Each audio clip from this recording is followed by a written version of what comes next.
First and foremost, I just wanted to state that the videos I do are designed to help you learn how to put money directly into your pocket. So we're gonna just do a really quick 1-minute trade recap talking about this video that I posted just yesterday, 1 day ago, where I talked about holding below this 444 level for a failed retest was going to send you lower, and I talked about targeting that 438 area. I think it was 439 area. We got really close to it. We made money off puts today, and if you can see, today's high of day is right at 444.18.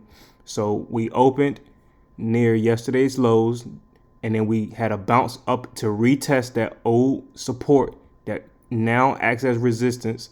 You got to flush a dump. 440 psych was the first place we took some profit, and yeah, man, that's it. It's really just that simple. So you can kind of see that was one of the positions that I had on that trade in particular, in this big money bands.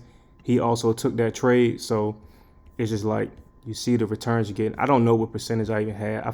I forgot how much money I even put on it, so I couldn't even tell you. But I guess we were probably, I don't know. But anyway, like 20 to 40%, man. We can do that multiple days out the week. Like, it's just easy. So there you go. That's a trade recap, and just understand that my videos are really here to help you learn how to make money. So that's it. I'll catch y'all later.